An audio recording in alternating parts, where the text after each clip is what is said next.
Sepanjang tahun 2020, ada ribuan kasus kekerasan seksual yang menimpa anak-anak.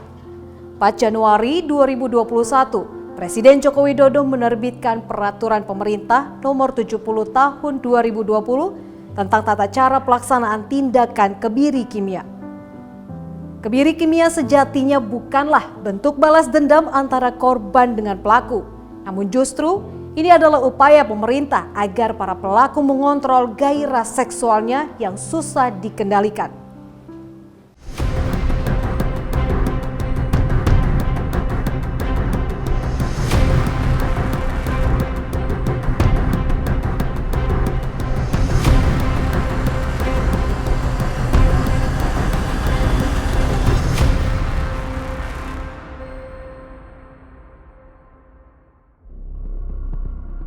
Kekerasan seksual yang menimpa pada anak-anak bukan hanya sebagai cerita tahunan, tapi persoalan ini memang nyata ada dan mengancam masa depan anak-anak.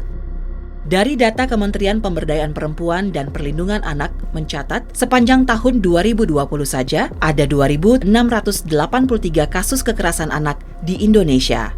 Angka itu cukup memprihatinkan di tengah upaya menekan kasus serupa yang terus dilakukan.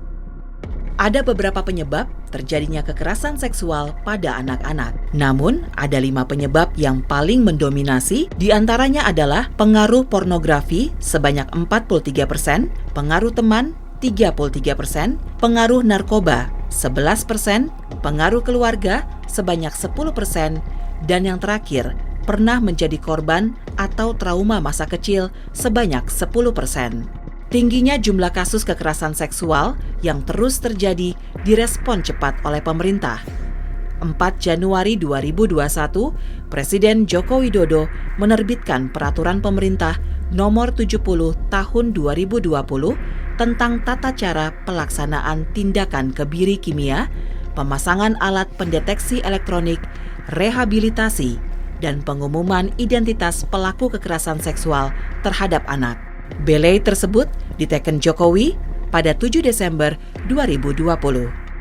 Aturan tentang tata cara pelaksanaan tindakan kebiri kimia menjadi titik terang untuk mengeksekusi para terpidana yang telah divonis hukuman tambahan tersebut.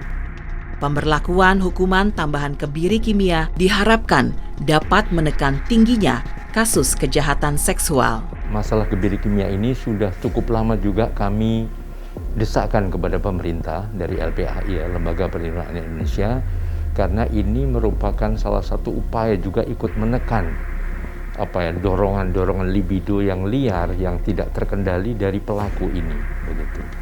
Dan kita harus menyadari bahwa dari PP 70 tahun 2020 itu ditekankan bahwa kebiri kimia ini bukan retributif, bukan semacam balas dendam, bukan suatu kekejian atau pelanggaran HAM, tapi rehabilitatif yang dilaksanakan justru untuk bisa menurunkan tadi dorongan libido yang tidak terkendali, yang liar, sehingga akan terjadi pengulangan bagi para pelaku itu.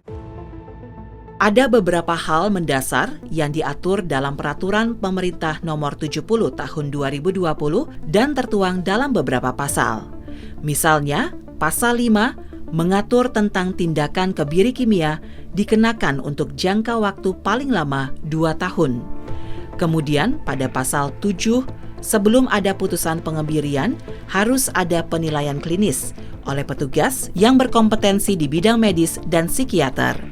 Penilaian klinis tersebut diberikan kepada pelaku kejahatan seksual yang sudah terbukti bersalah. Sementara pelaksanaan kebiri kimia tertuang dalam Pasal 9 huruf C yang menyatakan jika eksekusi kebiri kimia baru bisa dilakukan segera setelah terpidana menjalani hukuman pokok. Tak hanya itu, pelaksanaan tindakan hukuman kimia juga harus dihadiri oleh jaksa atau kementerian terkait dan dilakukan di rumah sakit milik pemerintah maupun daerah.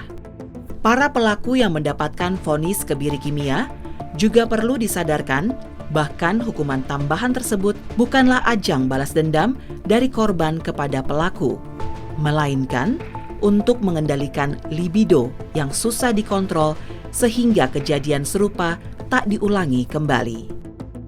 Ya, pemahaman tindakan ini bukan dalam arti balas dendam atau sebagai hukuman, tapi justru melibatkan kesadaran dari pelaku. Maka dalam tindakan dalam penilaian klinis tadi mohon juga dilibatkan unsur bagaimana membangun kesadaran pelaku. Jadi suatu pendekatan mungkin dengan psikolog atau psikiater menyadarkan kembali bahwa supaya dia tidak mengulangi lagi tindakan-tindakan atau sebagai pelaku kekerasan seksual. Upaya dalam menekan kekerasan seksual yang dilakukan oleh pemerintah tak serta-merta mudah. Penerapan hukuman tambahan berupa kebiri kimia juga membutuhkan kesadaran para pelaku. Pasalnya, usai kebiri kimia diberikan kepada pelaku, usai bebas dari rumah tahanan, takutnya justru memantik kekerasan fisik yang lain. Kita juga harus belajar dari beberapa negara maju yang sudah mempraktekkan itu ya. Tapi intinya secara teoritis adalah justru menekan libidonya. Tetapi sekali lagi dengan penyadaran, dengan melibatkan kerjasama sehingga itu akhirnya menjadi permintaan dari pelaku itu sendiri.